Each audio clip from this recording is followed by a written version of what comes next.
बाद अंजलि, एक अंजलि सिंह, उसके बाद मैं चढ़ूंगा तो 2-4 घंटा मैं गाऊंगा। एक अंजलि सिंह को एक गीत गाने का मौका दिया जाए। मुन्ना भैया हमारे बड़े भैया हैं, अपने बच्चों के हम कार्यक्रम में आए हैं तो चाहूंगा कि हम लोग मस्ती करेंगे, एंजॉय करेंगे। भावी विधायक है, अरे भैया हम जानते नहीं, तेजस्वी जी के दुलारे हैं भैया ये, मैं जानता हूँ तेजस्वी भैया दुरौधा विधानसभा के भावी विधायक प्रत्याशी हैं भैया मुन्ना शाही जी। हम तो बैठे रहे तेजस्वी भैया के साथ, हम तो पता बा हमारा। एक गीत के बाद मैं गाऊंगा। अंजलि सिंह जी आप एक गीत गाइए, एक गीत का आपको भाव, एक लहरदार गीत एकदम मजे में, मोड़ बना के और आगे बढ़िए। क्या हुआ बालक? सबका टाइम मिले के चाहिए का? शांत रहो बेटा, सबका कल्याण होगा।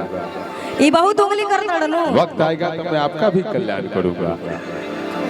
ये तो समय की विडंबना है। यूट्यूबर लोग तो ब्रांड काजी ब्रांड लेवल बा। लवी भाई आइए, एक ऑल बिहार के ब्रांड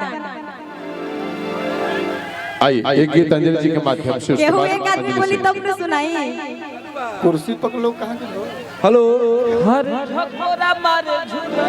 प्रमोद प्रेमी जी आपसे रिक्वेस्ट। अच्छा, ऑल बिहार के ब्रांड ये लोग फ्रेंड हलो, वाह तो बड़ा खुशी भइल। बार बार वो उंगली ना करी, जब सब लोग के आदेश बता हमरा के गावे दे तो गावा ना भाई, रात भर गावा, हमरा का दिक्कत बा? अरे काहे के टकिए निहारतानी चोली, निहारतानी चोली, निहारतानी चोली। आप लोग 2 लोग चले जाए, 2-3 लोग चले जाए, 2-3 लोग चले जाए, 2-3 लोग, उसके बाद आइएगा। 2-3 लोग नहीं, 2-3 लोग चलिए वहाँ पे, उसके बाद ये मुखिया जी, ए मुखिया जी, भैया बढ़ा ली ना, पैसे बढ़ा ली। कहे के टकिए निहारतानी चोली, निहारतानी चोली, निहारतानी चोली। अरे मुखिया जी खाए पिया जाए, उनकर ये विचारे बा। अरे काहे के टकिए निहारतानी चोली, निहारतानी चोली, निहारतानी चोली। ए मुखिया जी, ए मुखिया जी, ए मुखिया जी मन होके त बोली, ए मुखिया जी मन होके त बोली, नहीं त रउआ खाई परदास वाला गोली।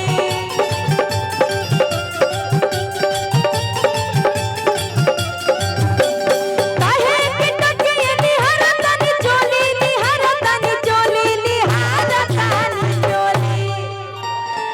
ए मुखिया जी खाए पिया जाए, ए मुखिया जी, ए मुखिया जी, ए मुखिया जी मन होके त बोली, नहीं त रउआ खाई बरदास वाला गोली।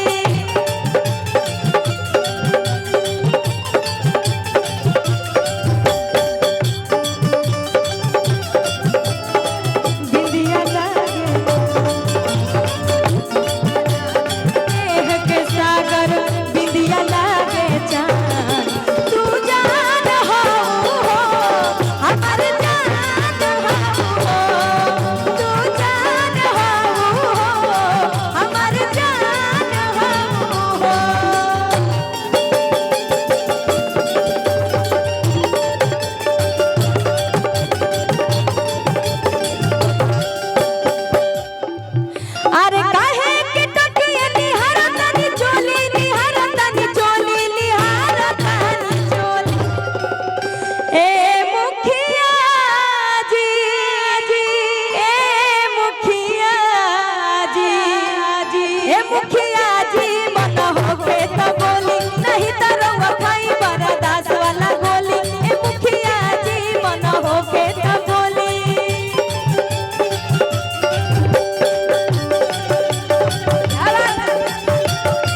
इसके